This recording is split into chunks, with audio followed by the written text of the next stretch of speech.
우리 한 절밖에 되지 않는 구절인데 같이 한번 우리 다 아는 말씀이니까 함께 봉독하도록 하죠. 함께 봉독하겠습니다.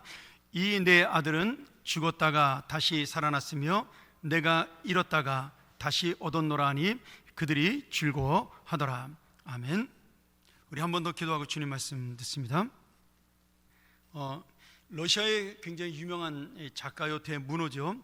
이 죄아벌 까라마조프카의 형제들을 썼던 도스토옙스키가 어머니에 대해서 이런 명언을, 하나님에 대해서 이런 명언을 남겼습니다. 우리가 하나님을 떠날 때 하나님만을 떠난다고 생각하지만 하나님을 떠나는 순간 사실은 모든 걸 잃어버린 것이다. 이렇게 유명한 명언을 남겼습니다. 이 도스토옙스키의 책을 읽어보면 인간의 내면에 있는 어떤 죄에 대한, 하나님의 어떤 두려움이 없는 죄에 대한 것을 굉장히 많이 강조하죠. 그리고 그것이 하나님 앞에 있는 인간의 원초적인 죄요, 두려움이라는 사실을 우리에게 말씀해 주면서 하나님의 놀라운 정의와 또 은혜를 강조하는 그런 내용들이 이 도스토옙스키의 그 글 속에는 많이 담겨져 있습니다. 아마도 그 톨스토이나 마찬가지로 이분들이 어릴 때부터 신앙으로 잘 자랐기 때문에 그렇다라는 생각이 들고요. 제가 그 젊었을 때 들었던 러시아의 속담 중에 이런 것이 또한 있습니다. 우리에게 공짜로 주는 분은 어머니밖에 없다. 이런 속담이 있어요. 그건 뭐냐면 다른 사람이 나에게 무엇인가 공짜로 주는 것은 다 계산된 마음이다. 이런 어떤 어머니의 그 헌신된 사랑을 강조하는 말씀이기도 한 것이죠. 그런데 저는 오늘 말씀이 그 아버지의 사랑을 전하는 탕자의 비유인데요, 정말 정확한 그런 말씀이다. 내가 하나님만을 떠난다고 생각하지만 하나님을 떠나는 순간 나는 모든 걸 잃어버린 것이다. 오늘 이 탕자가 아버지를 떠나는 순간 그는 아버지만을 잃었다고 생각을 했지만 사실 인생 전체의 행복과 기쁨을 다 잃어버린 그런 인생으로 전락하게 된다는 사실을 우리가 볼 수가 있는 거죠.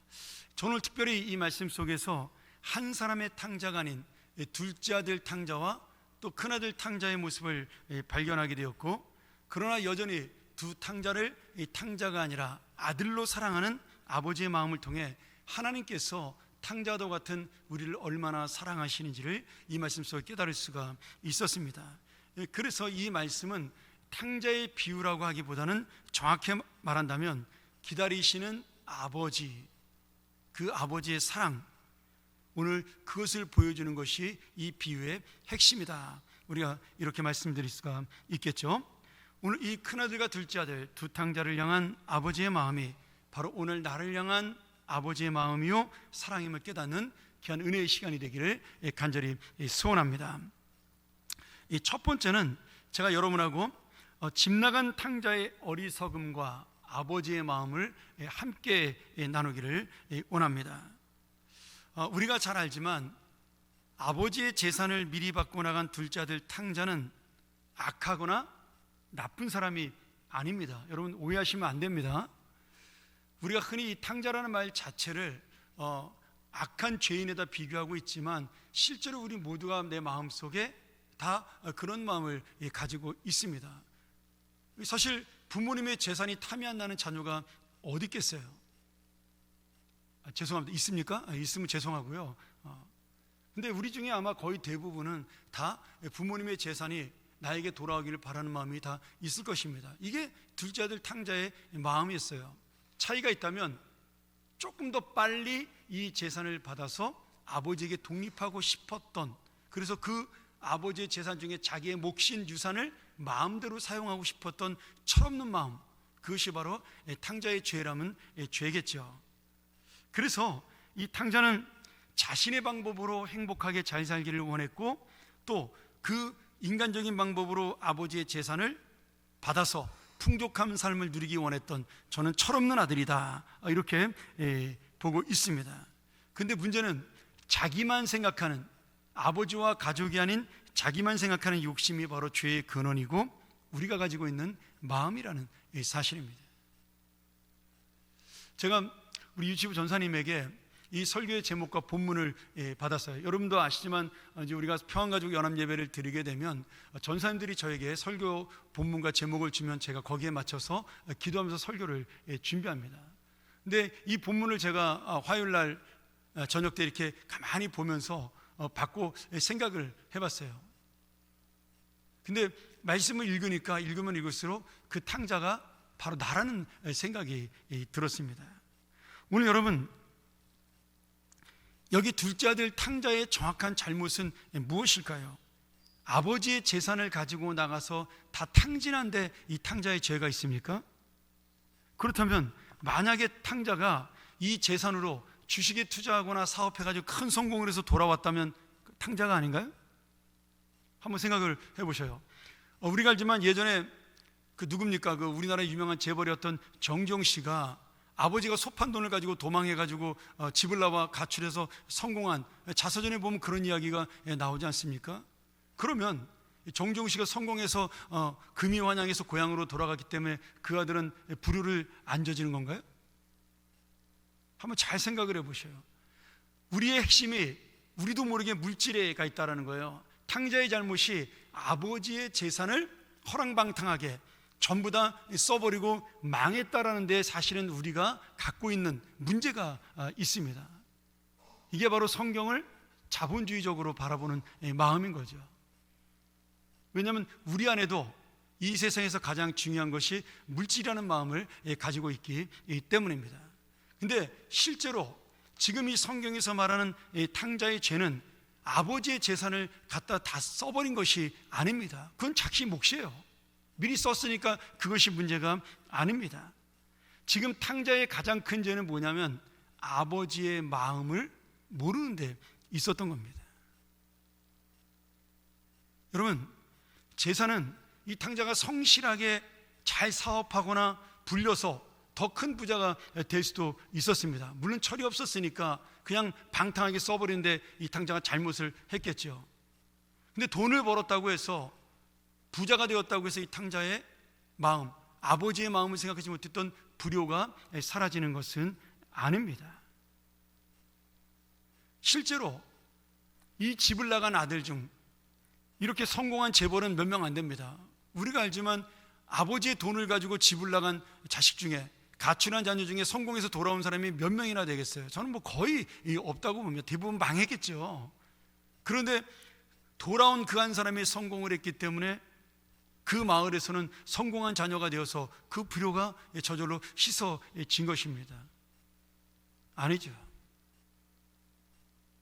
아마도 저는 그 재벌도 집으로 돌아와 아버지에게 크게 엎드려 사죄하면서 아버지, 제가 큰 잘못을 저질렀습니다. 그렇게 아버지 앞에 용서를 구하지 않는 이상 그 죄는 사라지지 않는 것입니다. 그거는 돈을 많이 벌고 안 벌고에 아무 상관이 없는 문제예요.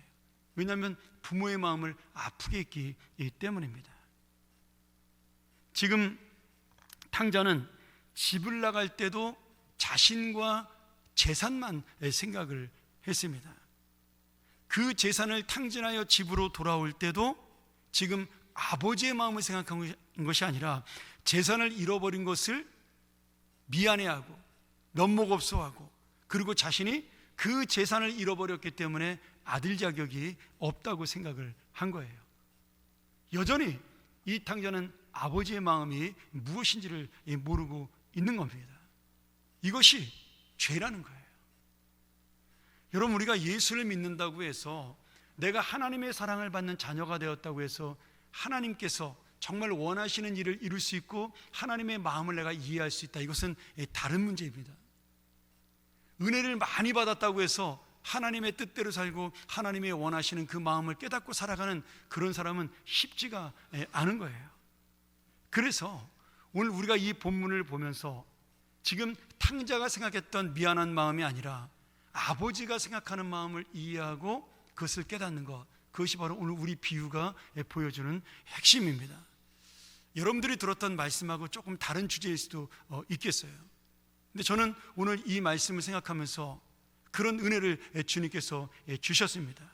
오늘 여러분, 그럼 아버지의 마음은 어땠을까요? 아버지는 지금 집을 나간 자식이 가지고 간 재산에 대해서 생각하지 않았습니다.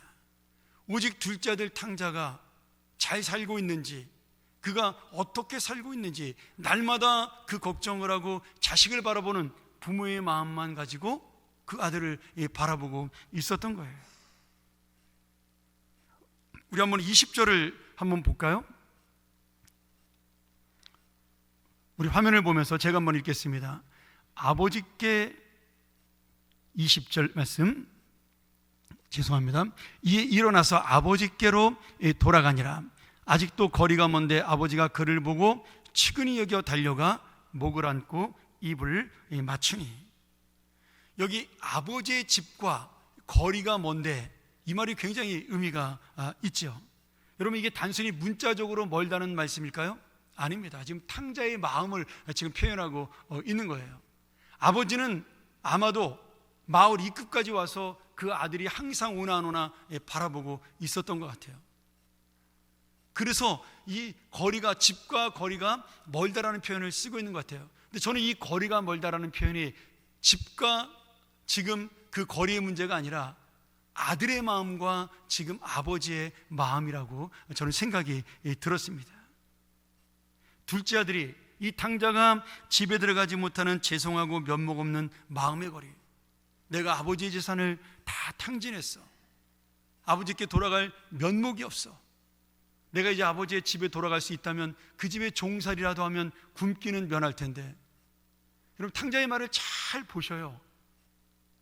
아버지의 사랑에 대한, 아버지의 마음에 대한 이해가 전혀 없습니다. 그리고 철저하게 물질로만 생각을 하는 거예요. 내가 밥을 굶지 않기 위해서 아버지의 가정으로 돌아가고 아버지의 종이 되는 것도 그 이유가 뭐예요? 그래도 남보다는 내가 더 사랑받을 수 있는 집으로 들어간다, 그 생각밖에는 없는 겁니다. 철저하게 이기적이고 여전히 개인적인 그러한 아들의 모습이죠. 근데 사실은 이게 바로 자식의 모습입니다. 여러분, 저는 부모님께서 우리들에게 주는 사랑이 내리사랑이라는 말씀이 살면 살수록 정말 정확하게 누가 만든 말이지만 너무나 잘 만든 말씀이다, 그 생각을 해요. 이상하죠?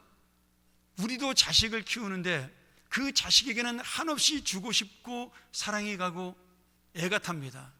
근데 사실 우리가 부모님에게 자식만큼의 애가 타지가 않습니다. 저만 그렇다면 죄송하고요. 근데 그것이 너무나 자연스럽게 죄가 아니라 하나님께서 우리에게 주시는 마음이라는 거예요. 우리가 부모님에 대해서 죄송하고 송구스러운 마음이 있고 다 그런 마음 갖고 있지 않습니까? 자식을 사랑하는 마음, 자식을 아끼는 마음, 자식에게 내가 뭔가 해주고 싶은 마음에 한 5분의 1만 부모님에게 가져도 그 사람은 저는 대단한 효자라는 생각이 들어요. 근데 하나님께서 우리를 그렇게 만드신 거예요. 그 사랑이 아래로만 내려가도록. 저는 왜 그랬을까? 이 말씀을 보면서 다시 한번 생각을 해봤는데, 그 부모의 마음이 하나님 아버지의 마음을 보여주는 사랑이기 때문에 그렇다, 그 생각이 들었어요. 우리는 끊임없이 죄를 짓고 우리는 끊임없이 주님의 마음을 모르고 철저하게 이기적이고 내 생각만 하면서 하나님을 통해 무엇인가를 얻기를 원하지만, 그래도 하나님은 나를 자녀이기 때문에 사랑하신다라는 말씀이죠. 오늘 그래서 우리는 죄인인 것이고 연약한 존재에 불과합니다. 둘째 아들은 아버지가 멀었어요. 집이 멀어 보였어요. 자신의 마음이 그러니까요. 근데 아버지는 한 걸음에 이 아들을 향하여 달려와 그 아들을 안고 입을 맞춥니다. 아버지가 그 아들을 보고 측은히 여겼다, 이렇게 말씀하고 있어요.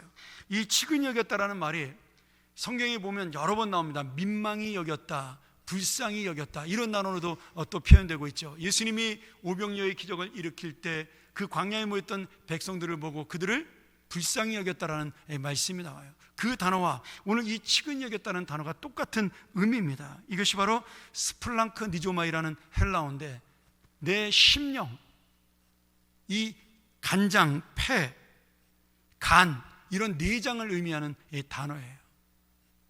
그래서 이것을 우리가 불쌍히 여긴다라는 뜻으로 사용하고 있습니다. 우리 어른들 말에 애간장이 끓는다 그러잖아요. 간절하다 그러잖아요. 그런 것들이 전부 우리가 이 내장에 포함된 단어 아닙니까? 그건 뭐냐면 아버지의 마음에 이 지금 아들은 들어와 있다라는 거죠. 아들의 마음과 상관없이, 이게 부모입니다. 자녀의 마음과 상관없이 지금 부모는 그 자녀를 여전히 사랑하고 있다라는 거예요. 오늘 여러분, 오늘 이 아버지의 사랑이 단번에 이 먼 거리를 좁혀 아들을 받아들여 그 하나님의 마음으로 하나로 만들어 주십니다. 이것이 우리 아버지 하나님의 우리를 향한 사랑이죠. 하나님께서는 이렇게 우리도 자격이 없고 주님께 가까이 갈 수 없는 죄인이었으나 우리를 긍휼히 여기고 안아주심으로 하나님의 자녀로 삼아 주셨습니다. 오늘 여러분, 그러기에 이 사랑은 우리가 연약하고 부족해도 함께 하시는 하나님 아버지의 마음이요 사랑입니다. 우리가 살아갈 힘과 능력이 어디에 있나요? 끝까지 우리를 붙들어 주시는 이 사랑에 있음을 여러분 기억하셔야 됩니다. 내가 조금 잘나고, 내가 조금 뛰어나고, 내가 조금 남보다 낫고, 여러분 그것이 하나님의 조건이 아니에요. 오직 나를 자녀로 바라봐 주시는 하나님 아버지의 사랑, 그것이 바로 우리를 살리는 능력이요 힘이 되는 것입니다. 오늘 다시 한번 이 하나님 아버지의 마음을 깨닫고 연약하고 부족해도 이 사랑을 의지하고 살아가는 믿음의 자녀가 되기를 간절히 축원합니다. 이 두 번째로는 집안에 있는 탕자와 아버지의 마음입니다. 오늘 우리는 또 한 명의 탕자를 볼 수 있는데요, 집에서 아버지의 말씀을 잘 듣는 것 같지만 둘째들처럼 아버지의 마음은 전혀 모르는 이 큰아들, 이 탕자입니다. 일을 마치고 집에 돌아오니까 큰아들이 농사를 마치고 돌아왔는데 집안이 시끌벅적합니다. 일꾼에게 도대체 야, 집에 무슨 일이 있느냐 이렇게 물으니 당신의 집 나간 동생이 돌아와 아버지가 기뻐하심으로 지금 송아지를 잡아 잔치를 베풀고 있다고 그렇게 소식을 알려줍니다. 아버지의 재산을 가지고 방탕에 살다가 거지가 되어 돌아온 동생을 보는 것만으로도 화가 치미는데 그런 배은망덕한 놈을 위해 송아지를 잡고 잔치를 베풀어 이 큰아들의 마음에 피가 거꾸로 솟는 겁니다. 여러분 똑같아요. 큰아들도 지금 어디에 핵심이 있죠? 아버지의 재산을 가지고 집을 나간 동생입니다. 만약에 동생이 부자가 되어 그 형에게 형, 나는 더 이상 아버지의 재산이 필요 없어, 나에게 줬던 이 재산 다 형이 가져, 그랬으면 이 형이 동생을 푸대접할까요? 아닙니다. 지금 동생이나 형이나 그 마음이 어디가 있어요? 다 물질에 가 있습니다. 이 형은 그렇게 생각을 했어요. 내가 아버지의 말씀에 순종하여 살았으나 염소 새끼 한 마리 잡아주지 않았으면서 어떻게 아버지의 재산을 다 탕진한 동생에게는 송아지를 잡아줄 수가 있느냐, 이렇게 원망을 해요. 여러분 이 원망이 둘째 아들처럼 큰아들도 나쁜 놈이기 때문에 그런 건가요? 아닙니다. 둘째가 한 짓을 보면 당연한 마음이죠. 이것이 우리의 마음이고 보통 사람의 생각이에요. 그럼에도 우리가 다시 한번 아버지의 마음으로 돌아가 생각해보면 아버지의 말씀에 순종해서 지금 이 집안에서 잘 사는 아들처럼 보였지만 이 큰아들도 사실은 동생과 같은 마음으로 살아가고 있는 겁니다. 송아지도 염소도 아직은 아버지의 것이라고 생각하여 자신의 것과 아버지의 것을 나누는 또 다른 탕자였어요. 아버지는 당신의 재산이 당신의 것이라고 생각하지 않았습니다. 큰아들도 당연히 자기 것이라고 생각을 해야 맞는 것이죠. 그런데 지금 큰아들은 둘째가 그 재산을 떼어갖고 갔기 때문에 나머지 재산은 자기 것이라고 생각을 한 겁니다. 그래서 송아지가 아까웠던 것일 수도 있겠죠. 동생은 직접 자신의 유산을 달라고 그렇게 아버지를 졸랐을 뿐이지만 형은 똑같은 생각을 하면서 아버지가 돌아가실 때까지 참고 있었던 또 다른 탕자입니다. 어쩌면 더 나쁜 놈일 수도 있는 거죠. 착한 것처럼 보이나 그 안에는 아버지보다 재산을 바라보는 아들이니까요. 오늘 우리 그 누구도 여기서 자유로울 수 있는 사람이 그렇게 많지 않습니다. 물론 아버지의 재산만 생각하는 건 아니죠. 아버지도 생각을 합니다.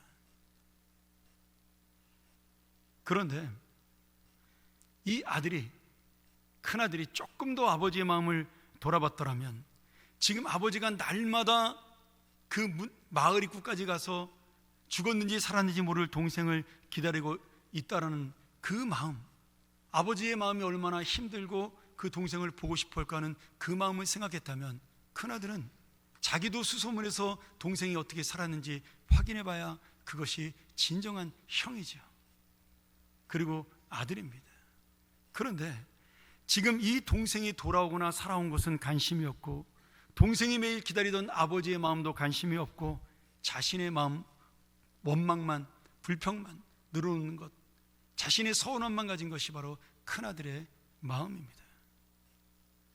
사실 이런 마음을 우리 모두가 가질 수가 있어요. 집 나간 아들을 생각하는, 아버지를 이해하는 마음은 없고, 또 그런 마음을 이해하지 못하는 것, 사실 저도 여기에 자유롭지 못합니다. 왜냐하면 집은 나가지 않았지만 우리 못 배우신 어머니의 마음을 이해하지 못했고 대화가 안 된다고 생각했다고 답답했던 마음이 저에게도 있습니다. 저는 가끔 우리 교회 교인들이 부모님에게 효도하는 것을 볼 때마다 굉장히 저는 찔릴 때가 많아요. 그 오늘 장례를 치른 우리 이현숙 집사도 어머님이 아프다 그러는데 정말 난리가 났더라고요. 울고 불고 그냥. 근데 저는 그걸 보면서 얼마나 제가 마음이 찔림이 왔는지 모릅니다. 어머님이 노인성 증세로 점점점 이상한 소리하고 그러실 때마다 그것이 짜증이 나고 힘들었지, 불쌍하면서도 그 짜증 났었지 어머니하고 대화하고 싶은 생각이 별로 없었거든요. 죄송합니다. 저도 연약한 인간이기 때문에 우리 어머니가 그렇게 변해가는 것이 너무 싫더라고요. 너무 힘들더라고요. 여러분, 저와 같은 마음을 가진 우리 세대 사람들은 다 그런 거 있지 않겠습니까? 시골에서 못 배운 아버지 어머니, 나 하나 공부시키기 위해서 소 팔고 논 팔고 집 팔았던 그 부모님, 그러나 내가 성공하고 이 세상에서 자리 잡고 돌아보니까 우리 어머니 너무나, 우리 아버지는 너무나 무지하고 무식한 시골 농부에 불과하고 아무것도 모르는 그 도시의 노동자에 불과하고 이 세상에 대한 내용도 모르고 사회에 대한 내용도 모르고 대화가 안 된다. 우리 그렇게 생각하는 것이 다 우리들 또래들의 마음 아니겠어요? 지금 젊은 부모들이야 다 잘 배우고 잘 자라서 오히려 자식들에게 자신들이 원하는 삶을 강요하니까 오히려 문제지요. 우리들 부모님들은 저희가 어떻게 살아가는지 말 한마디 제대로 하지 못하셨잖아요. 우리보다 못 배웠다는 이유 하나만으로, 이 세상을 잘 모른다는 이유 하나만으로 그분들은 우리에게 큰 소리 치지 못하고 사셨던 부모님이십니다. 저도 철없던 시절에 사랑받을 만한 자녀, 사랑받을 만한 사람은 따로 있다고 생각을 했어요. 그 사람이 사랑받을 행동을 해야 사랑받는 것이지, 사랑은 자기가 만드는 것이지 아무나 사랑을 받는 것이 아니다, 이런 철없는 생각을 한 적이 있습니다. 그런데 시간이 지나 가만히 생각을 해보니까 아니었어요. 이 사랑을 받을 만한 자격을 가진 사람은 아무도 없다라는 거죠. 다 우리는 50보 100보의 똑같은 죄인에 불과합니다. 누가 더 낫고 누가 더 잘나고 누가 더 못나고, 여러분 그런 사람이 거의 없습니다. 오늘 우리는 이 비유를 탕자의 비유라고 부릅니다. 하지만 이 아버지는 집 나간 둘째 아들도 큰아들도 단 한 번도 자신의 아들을 탕자라 부르지 않습니다. 이 아버지에게서 두 아들은 탕자가 아니라 여전히 사랑하는 아들일 뿐입니다. 탕자는 그 아들을 평가하고 판단하는 우리의 기준이요, 아버지는 자식이 어떤 모습을 가지고 있던 사랑하는 소중한 당신의 자녀요, 당신의 정말 이 송내장과도 같은 애끓는 이 사랑의 결실입니다. 사랑하는 여러분, 이것이 바로 우리를 사랑하신 하나님 아버지의 모습이에요. 또한 우리가 이 사랑을 받았으니까 한 사람을 바라볼 때 똑같이 한 생명을 소중히 여기고 사랑하는 것, 그렇게 사는 것이 너무나 당연한 일입니다. 그런데 어쩌면 우리는 너무나 큰아들의 마음을 많이 가지고 있는 것이죠.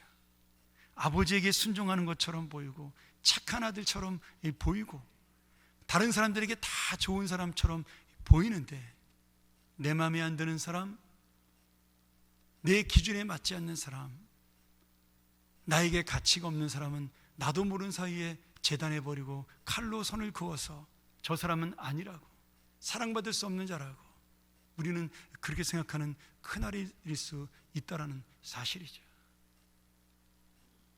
오늘 여러분, 교회라는 것이 무엇일까요? 저도 부담되는 성도가 있습니다. 대화가 안 될 수도 있고요, 힘든 사람도 있을 수 있겠죠. 우리 교회는 600명 가까이 되는데 왜 그런 분이 없겠어요? 조금 더 만나면 편한 분이 있고 쉬운 분도 있겠죠. 근데 여러분, 그래도 하나님께서 주신 양이고, 그래도 하나님께서 주신 이 사랑하는 이 자녀입니다. 아파도 내 자녀고, 힘들어도 내 자녀고, 좋아도 내 자녀고, 기뻐도 슬퍼도 내 자녀입니다. 오늘 우리가 믿는 하나님은 우리를 먼저 만나주신 분이에요. 둘째 아들이 저 먼 집 밖에서 들어가지 못하고 쭈뼛거리고 있을 때 먼저 와서 안아주신 그 아버지의 사랑처럼, 오늘도 주님께서는 우리를 사랑해서, 내가 주님을 사랑해서 그 사랑에 응답하신 것이 아니라 주님께서 아무것도 아닌 우리를 찾아오셔서 우리를 붙들고 우리를 구원하시고, 너는 내 아들이라고, 너는 내 딸이라고 그렇게 말씀해 주신 분이 우리 하나님 아버지십니다. 오늘 여러분, 우리가 오늘도 이 귀한 사랑을 기억하고 살아갑니다. 그러기에 내가 연약해도 부족해도 힘들어도 그리고 어려워도 주님의 위로와 소망으로 살아가는 믿음의 자녀, 그리고 이 사랑이 나는 연약해도 끝까지 이어진다라는 믿음을 갖고 살아가는 은혜의 자녀가 되어서 오늘 이 땅에서 다시 한번 나도 이 사랑을 베풀고 살아가는 우리 귀한 삶이 되기를 간절히 축원합니다.